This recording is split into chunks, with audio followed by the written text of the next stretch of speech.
And you all know that there are so many people in the community that we all need to hear from, who are doing amazing things, who have a message that the community needs to hear.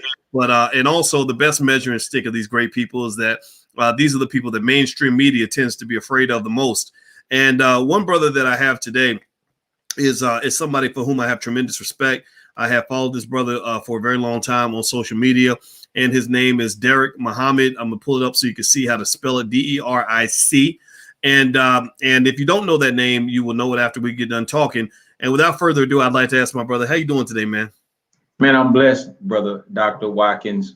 I have a saying that, I woke up this morning looking down at the dirt and not up at it, and the rest is negotiable. So I'm blessed, bro. It's an honor to be on the show. Oh, it's an honor to have you, man. And I've seen you mention that on Instagram, and everybody, I'm gonna have this brother share his Instagram because it's really a great place to follow. If you like Black people who love Black people, then Deric Muhammad is your guy. I tend to like Black people who like Black people, and not all Black people love Black people. We know that, and that's what it is. I mean, it's tough, and maybe we can start the conversation there as everybody's putting your B1 in the chat. You probably are familiar, Deric. Here we live on the B1 philosophy, and it's not something I came up with. I think actually Professor Black Truth and Jason Black were using this terminology before, so I'm not going to pretend to take credit for it. But I embraced it wholeheartedly, and I made it into something that I defined in my own worldview. And to me, B1 means being Black first, prioritizing ourselves first before anybody else. Two means B1 to me means that we can be number one in education, economics, and everything else if we put our minds to it, if we prepare our children. Also, B1 means unity. B1, you must be one to be successful. So the interesting thing is, I'd like to ask you, maybe we can start there. Why is that such a controversial idea? Why is Black people loving Black people just such a threat to so many other people, and just something that makes so many people uncomfortable? I would say that it's a controversial idea because for 400 plus years, Black people have been taught to take care of everybody except themselves. And unfortunately, we've passed that toxic tradition down from generation to generation. We have to be B1. We have to be Black first if we're going to operate on an even playing field. For instance, if B1 means Black first, we have to begin to look at how other communities operate. It could be said that Asians operate from the A1 principle, Asians first. Jewish people operate from the J1 principle, Jewish people first. White people have been operating from the W1 white first principle since they've been on the planet Earth, which was approximately 6,000 years ago, according to the teachings of the Honorable Elijah Muhammad. So operating from a B1 perspective puts us on an even playing field. If we operate from any other perspective, my brother, we will continue to find ourselves looking like or thinking we're moving forward, but really moving backwards. It's almost like when you get into a car and you look down at the gear shift. You've got P, which represents park. You've got R, which represents reverse, and D, which represents drive. Well, imagine if someone switched the lettering, okay? The engine still works the same, but you switch the lettering. You will put the gear in R and smash the gas. You really would think that you'll be going backwards, but you'll be going forward. And you put it in D, and you think you're going forward, but you're really going backwards. And that's what white supremacy has mastered. They have mastered the art of making Black people think that we're moving forward when we're really moving backward. So we have got to operate from the B1 perspective if we want a future for our children. Well, I like that analogy. Moving backward when you think you're moving forward.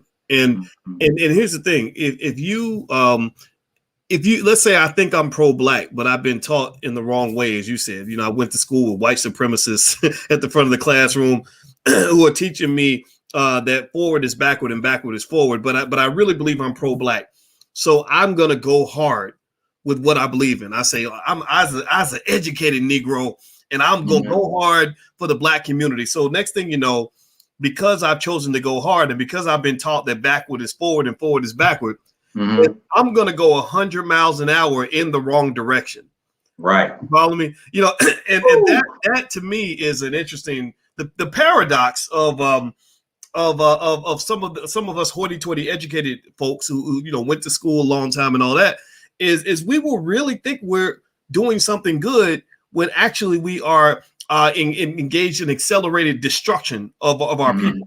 Just the wrong ideas, the wrong approaches, the wrong way of doing almost everything. Like, for example, if I've been taught my whole life that the best way I can be successful as a Black man is to go work as hard as I can for a white man, then I'm going to put all my energy into building white-owned businesses and do nothing in my own community. And so the white man's rich and the Black man stays poor. But I think I've made a contribution.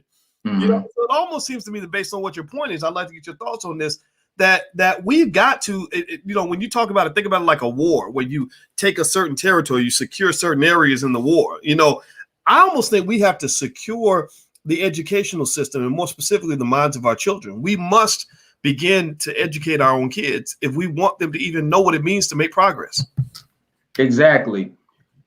I heard this one brother talk about how success is a moving target. And he gave an interesting analogy. He said that, when you're 1 year old, success means your parents feed you 3 meals a day.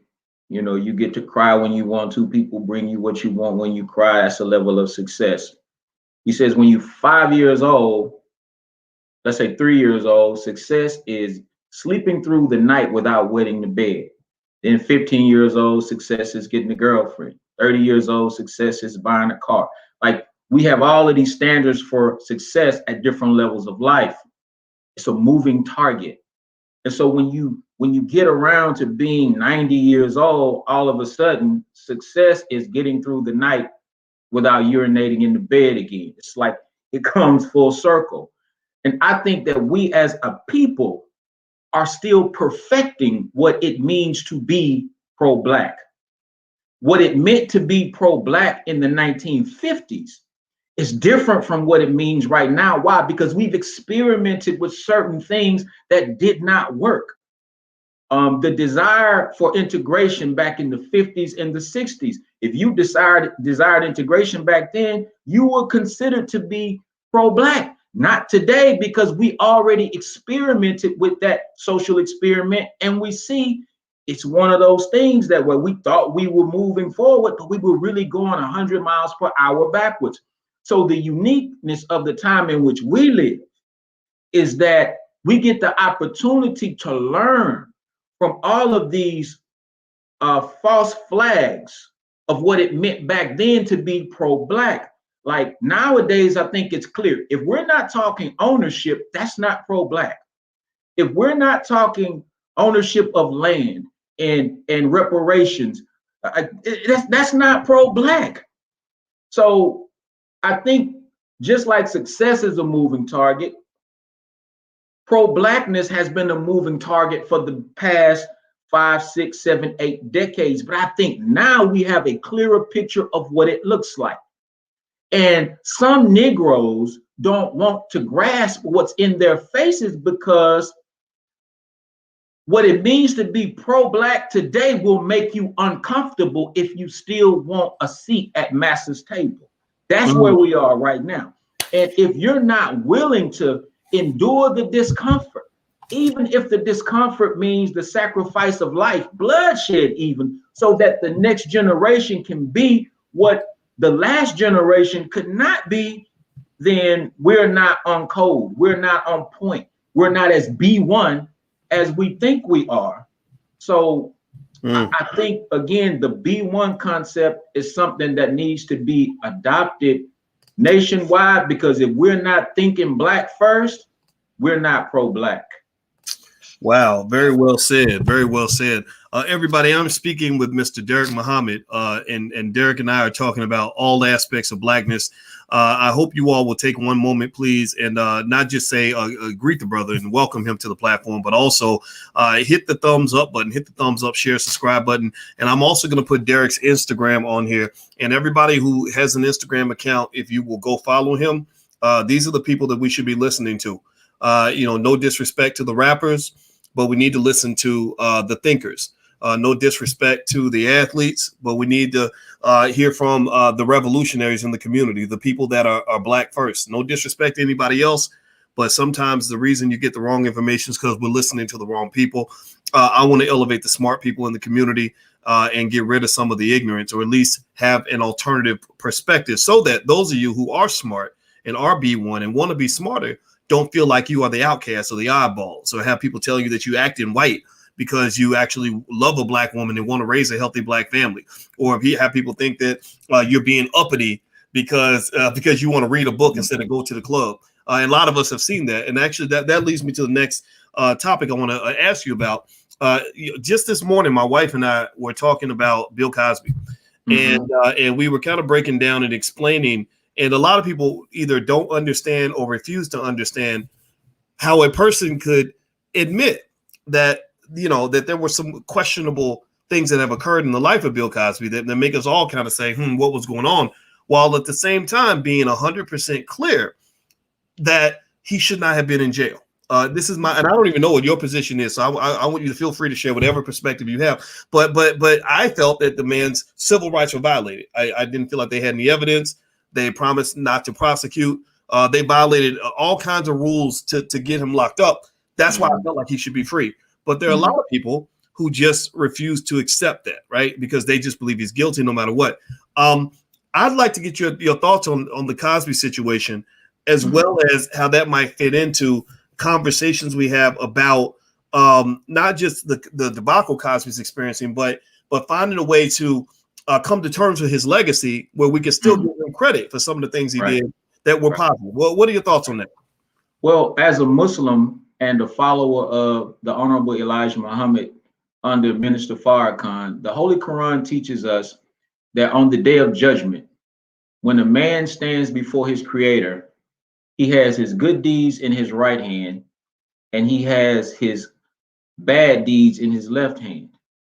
And depending on which hand is the heaviest determines that man's fate. That being said, when you look at Bill Cosby as a whole, as a man, and you look at his work product over the many decades that he's been an entertainer, a philanthropist, and an example for black men and black boys, particularly during the time that the Cosby Show was the #1 show on television, I would challenge us to not just look at the accusations and judge him by that. You have to also look at the good. In the Nation of Islam, we call it settling on the best part of the planet Earth. Now, I watched your interview with Bill Cosby spokesperson. Is it Andrew Watkins? It's Andrew Wyatt. Wyatt, thank you. Excuse me for messing up his name. But I watched it from beginning to end, and it was very informative. And I would challenge anyone who wants to make an argument for or against Bill Cosby to go back and watch that interview, because in it, I learned a lot that I did not know. Now, with the Bill Cosby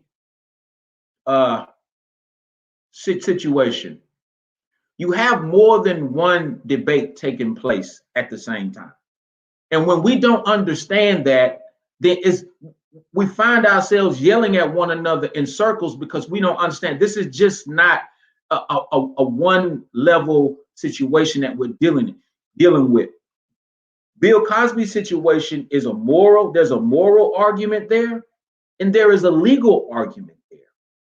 What I'm hearing you make, Dr. Boyce, is the legal argument that the man should not have been in jail.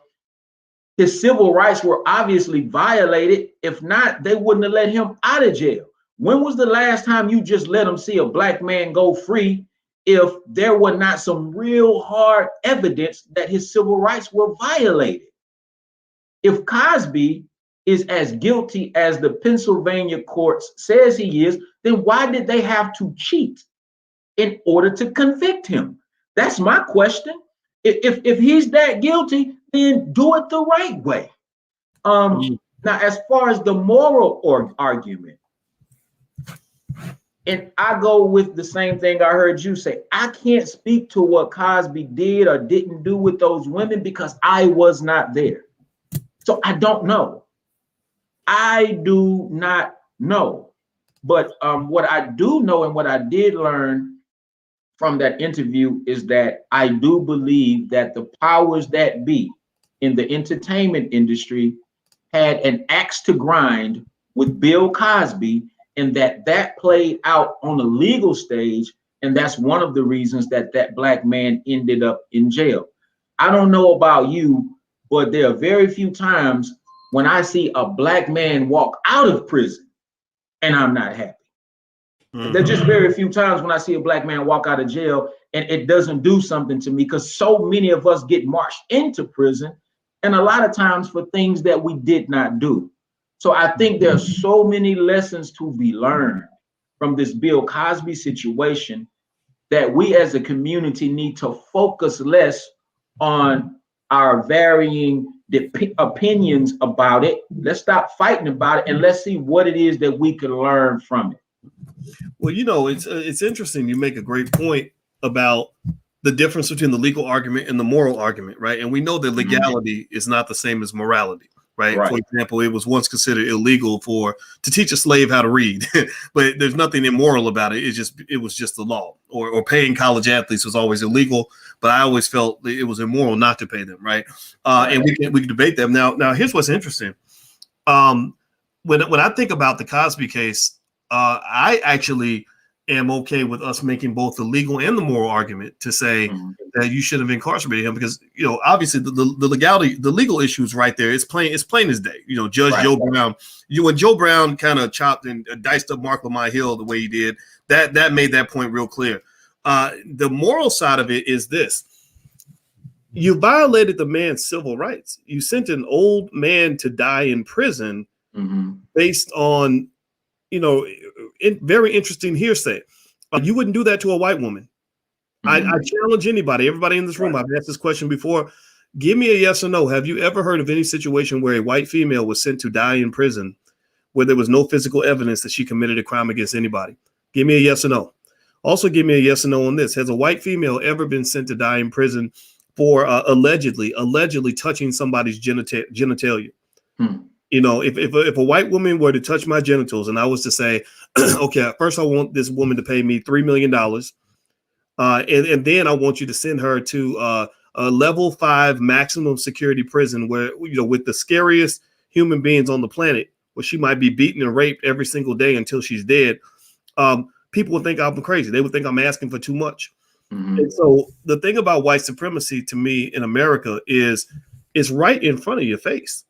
And the idea that we have black folks who claim to be civil rights activists who are openly advocating for the violation of a black man's civil rights is a perfect example of what you were talking about. How you got a lot of Negroes who think they're moving forward, but really they're moving backward.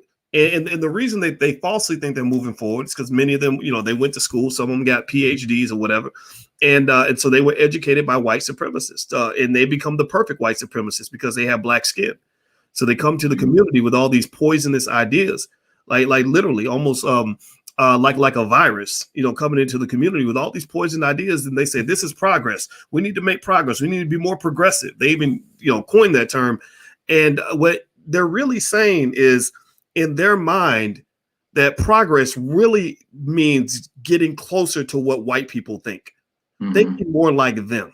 Right. That's all it is. That's the only measuring stick, and that to me is something that necessitates the importance of smart people like you taking the lead in conversations, because at the very least, we as black people have to learn how to originate our own damn ideas.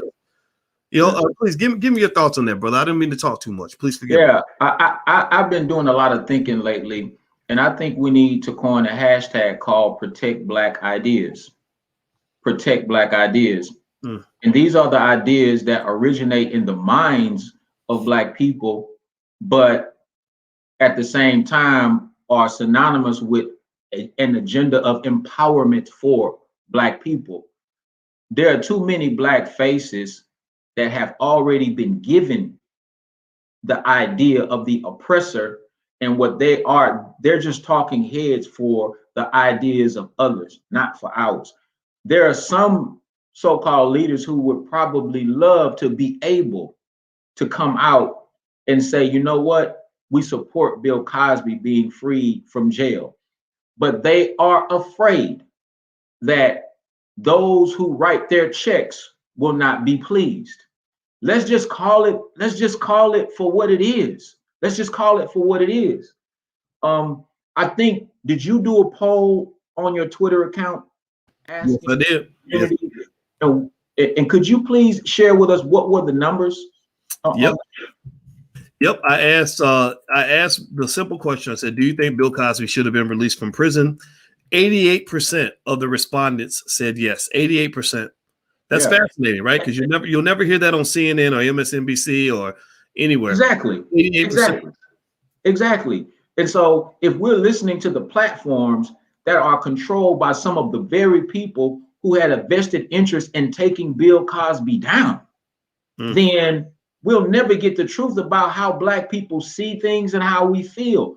I could actually say that maybe about 88% of the people that I've talked to. So we're happy to see him get out of jail. And this includes Black women. Most Black women that I talked to were happy to see the brother get out of jail. And I don't think that we should any longer have to explain that just because we were happy to see Bill Cosby released, that doesn't mean that we don't support Black women or that we don't support victims of sexual assault. I don't think we have to say it anymore. I think it's time out for us being bullied by these hashtags. You know, a game is being played right in front of our faces, and as long as we are operating in the field of fear, then we will always be manipulated. When Felicia Rashad came out and expressed her heartfelt desire to see her comrade and her contemporary and her brother freed from prison, she should have been able to express herself without fear of being censored and without fear of her livelihood being impacted. Do you know what's going on here? What they're operating is just a completely different form of slavery. Because on the plantation, there were certain things that you could or couldn't do, certain things that you could or could not say, lest you attract the punishment of the slave master. It's no different than what we're seeing today. And this is supposed to be America. Yeah, we're second-class citizens paying first-class taxes. She should be able to say that she support her brother, whether she's right or wrong. That is her constitutional right. But I think it's just another thing that we have to look at as a lesson. Number one, if they can do it to Bill Cosby, they can damn sure do it to your son or your grandson or your great-grandson. They can do it to any one of us. Most of us don't have the resources that Bill Cosby had. And if they can hush Felicia Rashad, a woman who has carried herself with dignity and grace from the time we first saw her on television, she has been a great example for what a Black woman is supposed to look like, act like, talk like, and walk like in Hollywood. And look at the way that they treat her. And if this is not the final chapter of a lesson that we should have learned a long time ago, brothers and sisters, at the end of the day, we are all we got. But that's okay, because guess what? We are all that we need. Right on. I love it. I love it. Everybody, this brilliant Black man that I'm speaking with is named Deric Muhammad, and Deric is he's out of is it Dallas or Houston, Deric? Houston, sir. Houston, out of Houston, and he is a smart brother. And I'm gonna put his Instagram. His Instagram's right there. It's Deric Muhammad, Deric. I want everybody to Thank go you. follow him on Instagram because this brother has a lot of great things to say, and he's definitely B1. He cares about his people. And everybody, I would like for you, if you could take 1 second, please hit the thumbs up button, share, subscribe button. And I want to let everybody know next week. You guys know we make movies over here, and we have a budget for filmmaking, and we've been working for almost 2 years on a film called "Till Death Do Us Part," and it's all about how to form a Black marriage and make it work. We understand that to build our community, we must have family. The men must love the women must love the men. Shout out to Black folks who agree with me on that. And Tierra KJ Williams put this film together, actually down in Dallas, and literally we've been working on it since pre-pandemic. And we just got it done, and it's excellent. We broke it into 6 pieces, and you can watch it for free. So just register at blackmovienight.net. We're going to watch it July 22nd. So that's coming up. And we're going to not just watch the movie. We're going to bring in Tierra and also bring in one of the couples that's going to give you real information on what it really takes to make your relationships work, because a lot of this advice out here is just bad advice. And I don't want you to have an unhappy life, and I want you to be able to build, and we got to build together. Okay, so everybody hit the thumbs up button. So let me dive back in there, man. You made a lot of great points when you were talking about this in terms of the treatment of Felicia Rashad. And what was really powerful is when you said that if they can do it to Bill Cosby, they can do it to your son. Well, let me tell you this, man. This is real interesting. So after I did the interview with Cosby's PR representative, Andrew Wyatt, who was really entertaining. He was a great storyteller. I mean, he was good. I didn't know he was going to be that interesting, but I loved it. And so later on that night, he reached out and he said, "Mr. Cosby would like to talk to you." And I said, "Okay, sure." You know, I'd never talked to him before. And here's what was fascinating. So my wife, you know, we grew up on the Cosby Show. You know, we think Cosby's, that what he did television wise was extraordinary. And so she tells her mother, who's about 80 years old and a little bit younger than Cosby, and then her mother tells my mother, "Oh, you know, they're gonna talk to Bill Cosby today." And I noticed, and I got a chance to listen to these old school Black women. You know, I mean, these are the protectors in the community in so many ways. You know, I mean, these quality women, these are the ones that, you know, the Vicky Dillard types. I mean, these are the women that just really hold it down for us in so many ways. Been doing that since slavery, right? And I listened to them talk about Cosby, and I noticed how these women, strong women, you know, they don't tolerate things like sexual assault, none of that stuff. But they kind of had this almost like spidey sense of this X-ray vision where they could see through some of the nonsense. Like they could see through the gold diggers. They could see through some of the people that might be in those questionable situations, and they differentiate, right, in a way that America doesn't encourage people to do. Right, we're encouraged to say, okay, here's this list of alleged victims. Here's a group of people, mostly white women, who are all saying something happened, no proof of it, but they're all saying it, so it must be true, right? And they just saw right through it. They said, no, this is all silly. Most of it, we know what it is. And I noticed that, and I noticed how it's very important, I think, for us as men to make it clear that we support women in every way that we know how to. But that, you know, when you go to those other extremes, like when you say things like believe all women, that just doesn't make any sense. You know, like they literally, because you are a woman and you told me something, I'm supposed to believe is true. We know women and men are capable of lying. We know that men and women are capable of distorting what would actually happen. And I find that really fascinating that nobody else seems to really get that, or either they don't get it or they get it and they're pretending like they don't get it. Right. They're you know, so I really think what's interesting is that women like my mother are not heard in this country. I think that's the point I'm getting to. When you talk about the Cosby thing, you hear from the white female, you hear from the feminist, but you're not hearing from those women who maybe they really were victims of various forms of assault, who are saying this is a bunch of BS. What are your thoughts on what I just said? I'm not even gonna frame it as a question. I think that when we as a community are given hashtags to push and promote, we should put careful thought into what's the origin of this. I mean, think about it. If there was a woman out there who had every ambition and agenda to lie on a man, accusing him of something he didn't do in order to get the money, then I could see her creating a hashtag that says believe all women, because that could be manipulated in a way to falsely accuse a man and possibly gain some financial gain from it. Do you understand what I'm saying? These hashtags are given to us from people who already have an agenda. And so I'll tell you a quick story.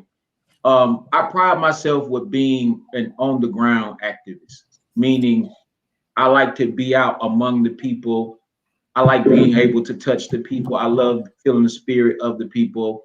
And when you do the kind of work that we do, you know, your phone number gets around. Like, anyway, on several occasions, I've received phone calls from family members who said, hey, we have a family member who was sexually assaulted.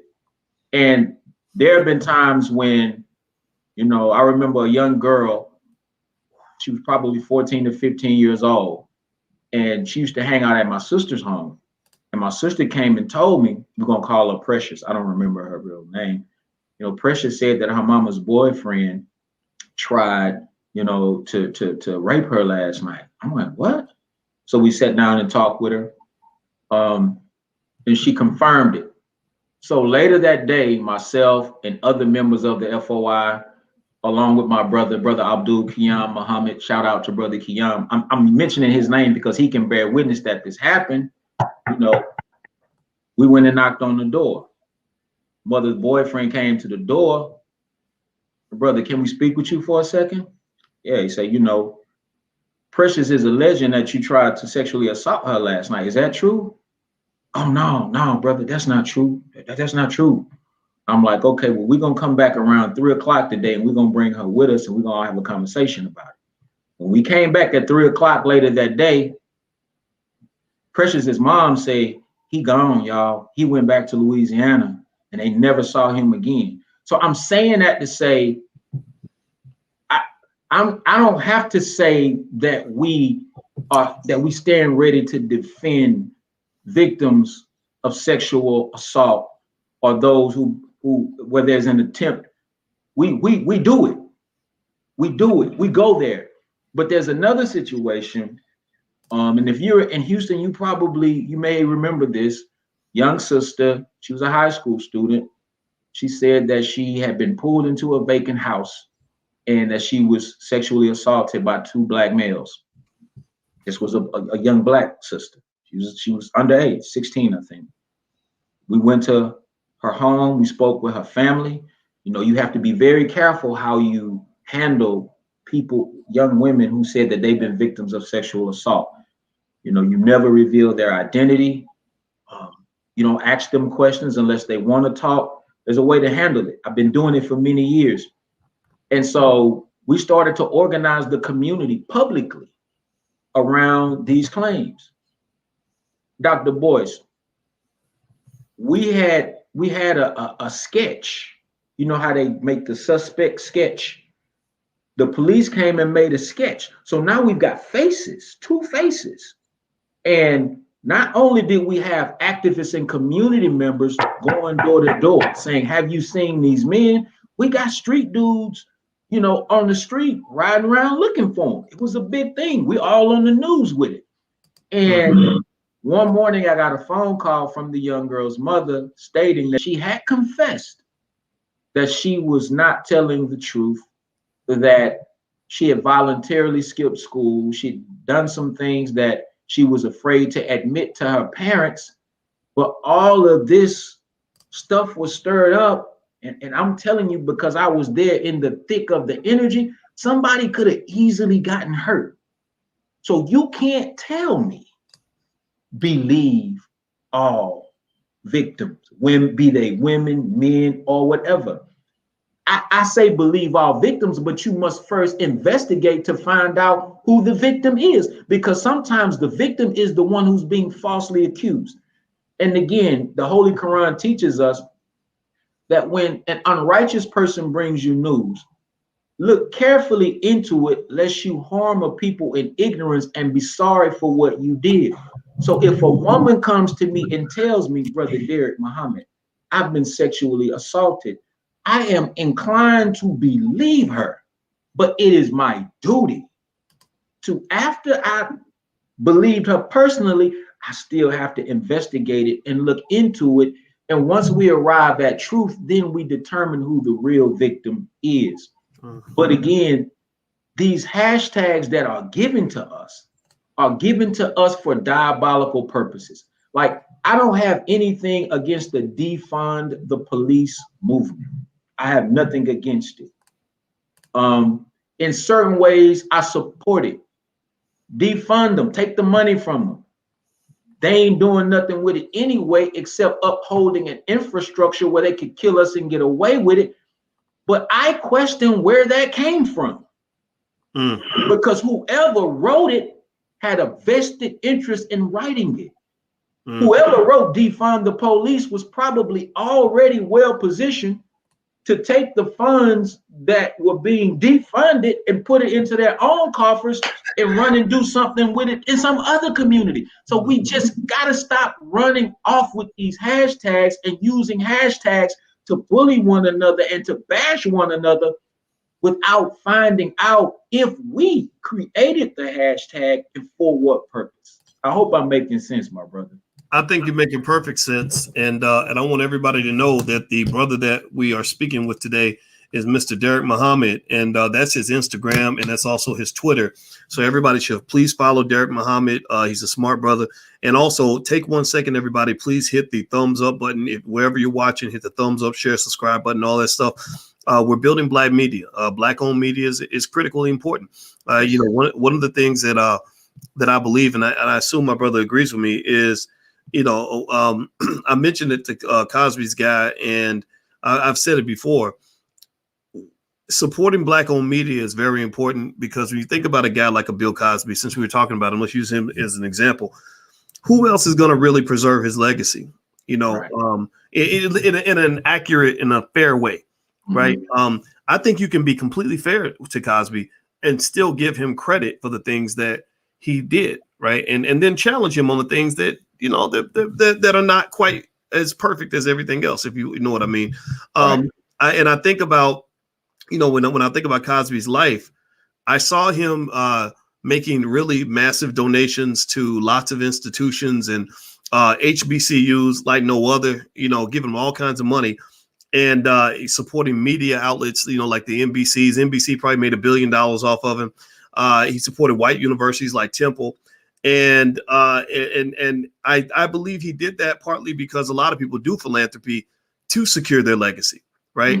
Like, these are supposed to be the guardians of Bill Cosby's legacy and his family empire, right? Well, all of those people ran and ducked and hid when the heat got a little bit too hot. His advisor, was even speaking very candidly. I was very surprised by this, about Al Sharpton and other people who were all in this corner before. But when the heat got too hot, they ain't returning phone calls no more, none of that. And I would say that when you look at Black folks out here that are untethered to the system, that I'm talking about the free Black people.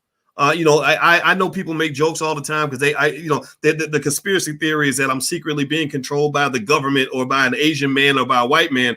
There is no strings in my back, right? I can say whatever I want. And I said, I will always return your phone call, because I'm not scared of any of these people. I think those are the institutions we must support. I would love it if maybe for the rest of Cosby's life, he takes that $500 million fortune. They didn't take all his money. He's still doing very well.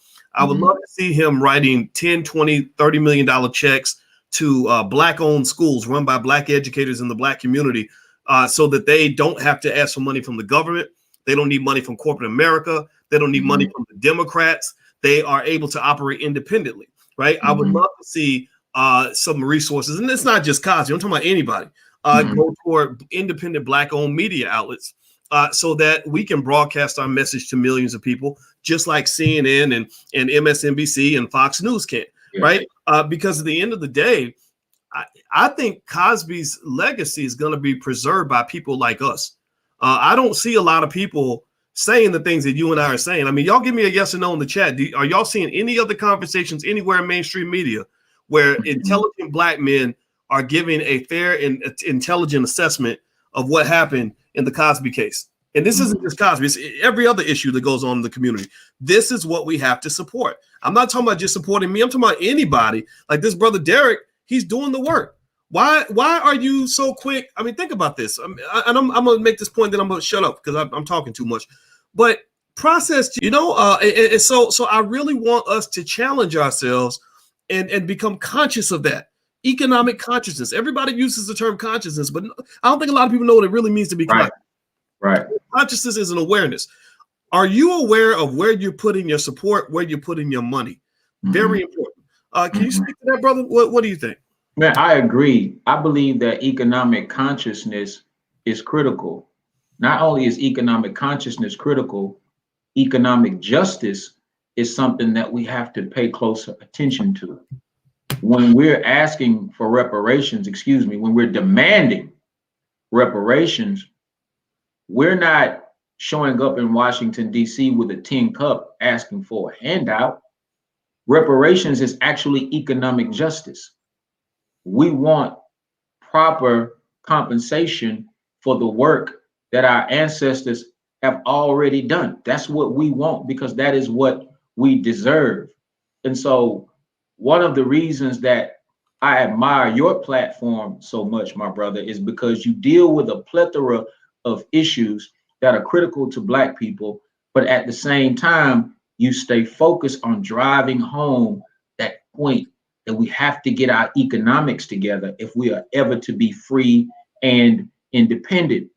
And there are very few people who operate in this space who are as consistent as you are at striving to elevate the consciousness of our people. And I guess I want to say thank you. I want to celebrate you and just put that out there, bro, because your work ethic, whether one likes or dislikes Dr. Boyce Watkins, whether you support or don't support, whether you agree or disagree with some of his positions, you can't argue with the work ethic.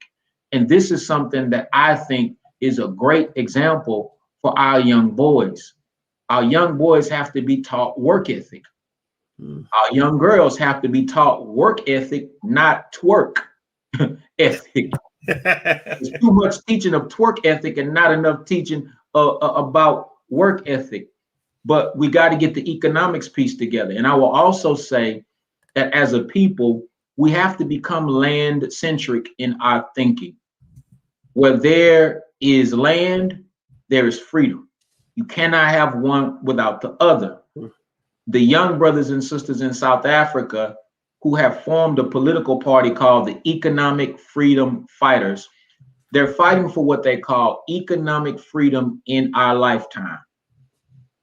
Not 30, 40 years down the road, they're saying we want it now. And at the top of their platform is land expropriation without compensation. In other words, Europeans who came to South Africa and took the land, it's time for us to take it back, and we're not buying it back either. We want the land back so that we can control the means of production and create jobs for our people. That's right. Brother Dr. Boyce, that is the next level for Black America. Yes. Buying Air Jordans with your money, that's 20 years ago, bro. Spending your money on foreign cars, and there's nothing wrong with having nice things. But there is something wrong with thinking that you need, quote unquote, these things in order to increase your value. Something is wrong with that. But we can't talk about reparations without talking about land. And you're talking to a brother. I grew up in the inner city. I don't even know how to grow a tomato, but I'm learning because I know that that is the future. That's what's coming. And so we have to elevate our thought process in order to meet the demands of the time. And I feel like, bro, we're living in a very interesting time in our culture. And this is just, some of you may disagree, but this is just my observation. I look at the culture and I feel like when it comes to Black consciousness, we have reached a height unlike never before since we've been in America. I believe that we live in an era of Black consciousness that supersedes the 60s. Mm. Right now, being Black and being conscious and wearing your hair natural and going vegan, I know all of that is health related, but being Black and conscious is the thing. But at the same time that consciousness is at its height, so is ignorance. Mm. So is ignorance.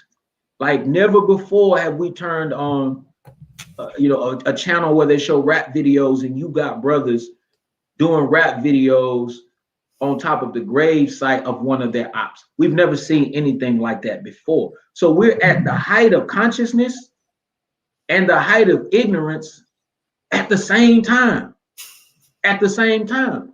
But what we know is that falsehood may travel faster, but truth always travels further. So at some point, the ignorance is going to have to take a seat and give way to the consciousness. And it's almost like a baby is being born. We're going through a birth process as a culture. But while this is battling this, we have to make certain that our ideas are on the side of the consciousness effort and make certain that we're slowly chipping away at our addiction to those things that represent this side of ignorance. And I think in that is going to lie our victory. But right now, there's a battle going on. Mm-hmm. And it's high level. There's definitely a battle, and I agree. And with soldiers like you in the battle, I know we won't lose. We will not lose, and it's going to be a long battle. It's something that might take 300 years to win this battle. And I want everybody to kind of understand that these are things that are not going to happen in your lifetime. The result of most of the work being done, by people like Brother Deric and like many of you in the chat, the results of that work are not going to be seen in your lifetime. You have to understand that. You look at, for example, Nat Turner. When Nat Turner died, I'm sure he felt that he had failed, that his contribution would be forgotten, that it didn't matter. And we know what Nat Turner means to us, 200-300 years later. So I want to encourage you to just understand the value of planting seeds. I mean, this requires faith. Faith is something where you believe in the things you cannot see, not just what you can see. And also delayed gratification is extremely important. Whether you're talking about building wealth or building a community or building real power, delayed gratification is critical. And you have to separate from a lot of the culture you see advertised in mainstream media, because they advertise instant gratification. They advertise the fast money, the fast life. You saw the other day, Juvenile did a rap video basically saying, vax that thing up, go get the shot and you can go get some sex. Like right now, that's an instant gratification culture. If you want, I don't know if you saw that, brother, at the end, the last lyric, when they said, if you want to smash some dude named Scott, go and get the shot. Right now, the interesting thing, and I'm not telling people what to think about the shot. You can have whatever opinion you want on that, but you think about this, right?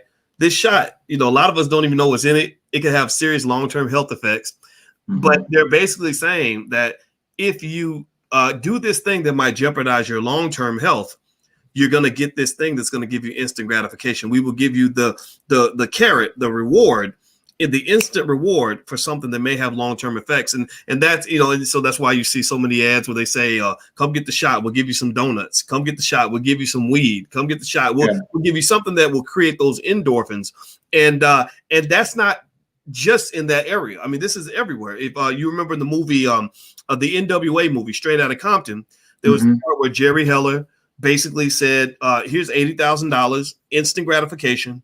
All you got to do is sign on the dotted line, sign this piece of paper that's going to allow me to enslave you for the next 30 years. And what I will tell people right now is that the people who accumulate wealth and power in an ethical way are the people who can who embrace that delayed gratification and say, no, I'll pay a price now so I can have more later. The people who fail are the people who say, I will pay the price later to have something more. So let me ask you this, brother. I want, and then you can feel free to respond to that as well. But one thing I wanted to definitely ask you about is you do something really significant called the Black Male Summit. Yes, sir. And you are one of the world's leading experts in terms of building better men in the community, which I think is remarkable and incredibly important. Can you speak to some of that in terms of what our Black men need when they're hearing from guys like you and I in ways that they can actually be successful in this world? Mm-hmm. Yes, and it goes hand in hand with the principle that you were enunciating about delayed gratification. There is an African proverb that says, "Blessed is the man who plants a tree in whose shade that he will not enjoy." So imagine planting a tree, working hard to plant that tree, but you know that by the time the tree grows, you won't even be around, but you're okay with the fact that future generations will sit in the shade of the tree that you planted. That is the mindset that we have to have. And when we have that mindset, it's easier for us to see the unique needs of Black boys in America. Let's just be clear. We are at war for the lives of our Black boys. Not only are our Black boys being targeted by the police, being targeted by the educational system, being targeted by every system in America, which all of these systems are poisoned and permeated by the demonic philosophy of white supremacy. We're also in an age where our boys are killing one another at an all-time high rate. So the other day, I got a phone call from one of the mothers of my mentees, one of my mentees, 18 years old, good boy. He's a good boy, but just got some issues in his life. But these are not issues that he himself created. These are issues that he inherited. And she started telling me some of the things he was doing, being disrespectful. So I'm like, listen, I'm on my way. Dropped what I was doing and I shot over there. And when I got there, he was outside in the front yard, pacing back and forth. And when I walked up to him and I grabbed him and I hugged him, he just melted in my arms. And this is a strong little brother. And he was just crying from the gut. And the first thing he said to me, Dr. Boyce, was, "I want to die." That was the first thing he said to me. And the way he said it to me, I knew that he meant it. Now, normally, I wouldn't share anything like this publicly. Obviously, I'm not sharing his name, but I'm sharing it publicly just to put an exclamation point on what is needed from us by our young boys. And he's not living in poverty. He's well taken care of on that end, but there's something going on the inside. And there's so much pain on the inside. And he has not been taught how to properly express it.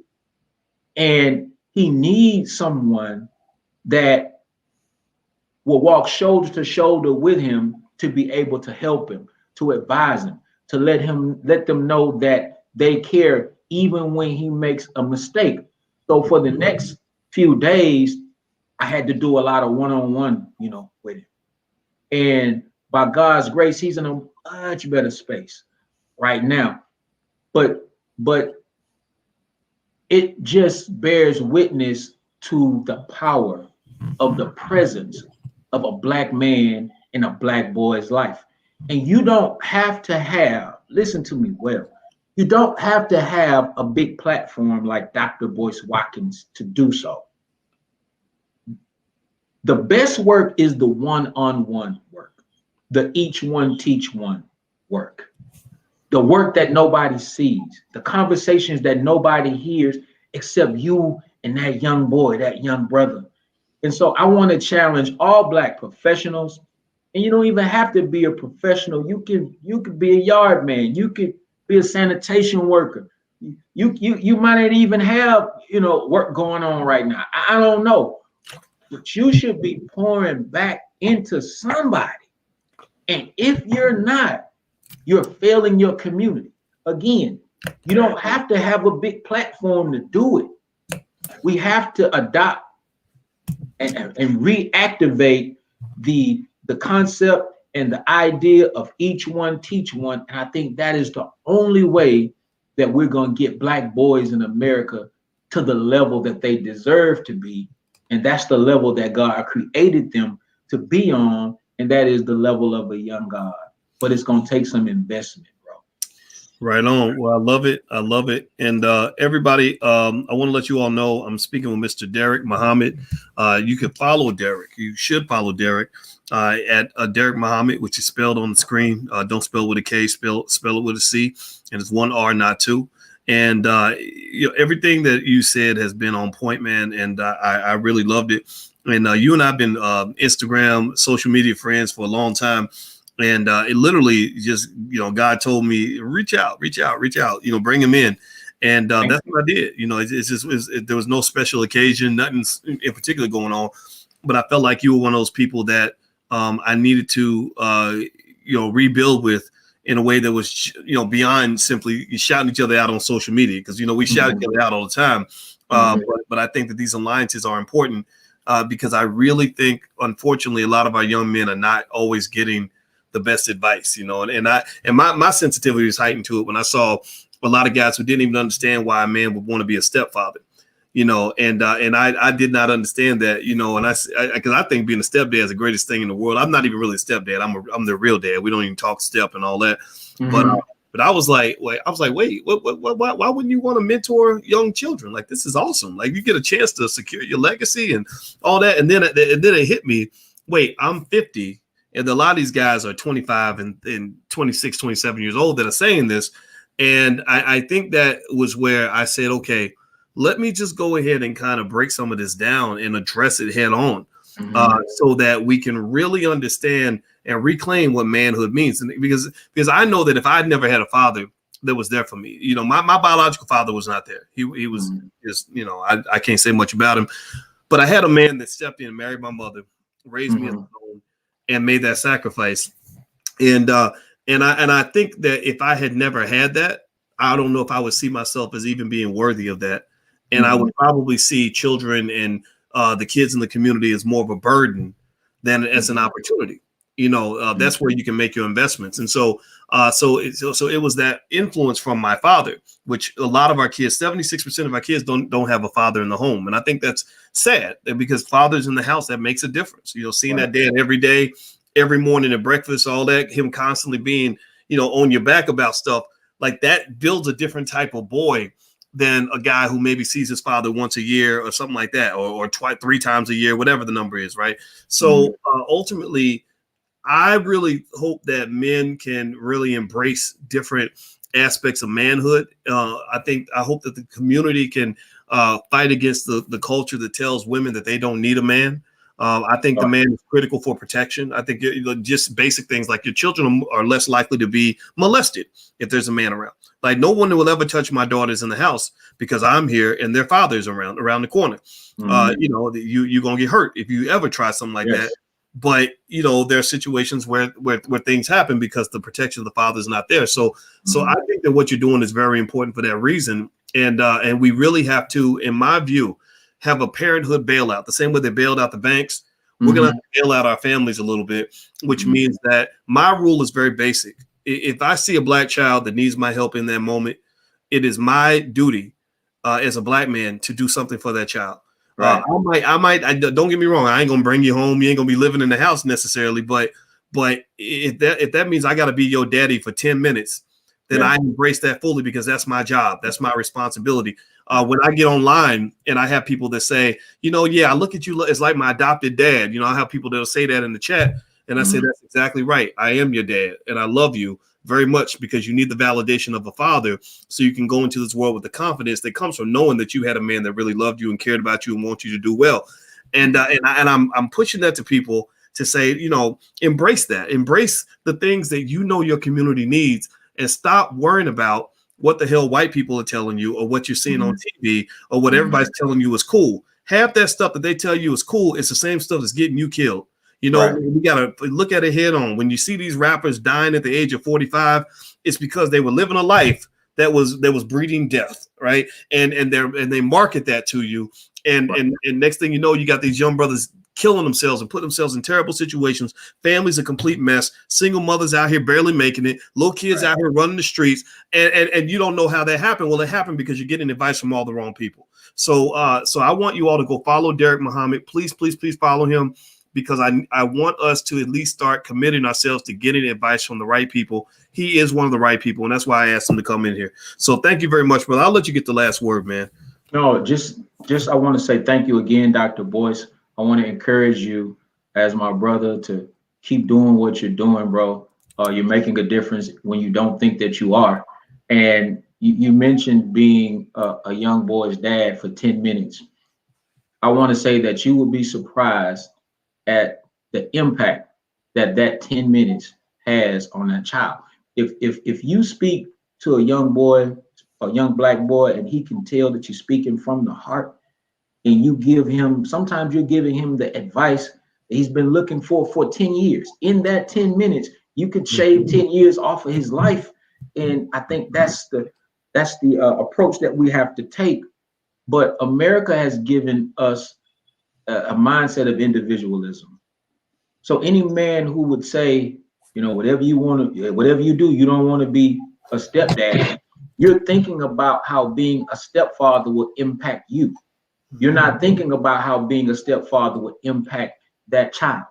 And until we learn to get the hell away from and rid of the white supremacist mindset of individualism and get back to the concept of we all we got, then we'll continue running in place. And like you said earlier, going 100 miles per hour, but going backwards. But in closing, I would like for all of us to remember the words of the most honorable Elijah Muhammad. He said that no individual can ever rise above the condition of his or her people.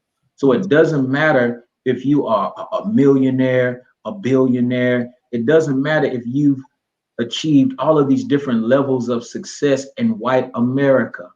At some point, when you'll walk into a room and they'll look at you and they'll see you just like the young, what we call crackhead. I hate to use that kind of terminology, sitting at the bus stop. And that's what happened to Bill Cosby. With all that he accomplished, he still was not able to rise above the condition of his people. If they could do it to him, they could do it to us. And so until we start seeing one another as equals, and when I say equals, meaning the one who has the most money doesn't have more value, is not more valuable than the one who has the least money. The dark-skinned brother or sister is not more valuable than the light-skinned brother or sister. The alpha is not more valuable than the omega. The Christian is not more valuable than the Muslim, and vice versa. When we begin to unite on that B1 platform, meaning that if being black is enough for them to gang up and attack us just because we're black, then being black should be enough for us to gang up and fight the powers that want to stop our resurrection and our rise. All right. Dr. Boyce. I love it. And everybody put a B1 in the chat to let this brother know that you get what he's saying.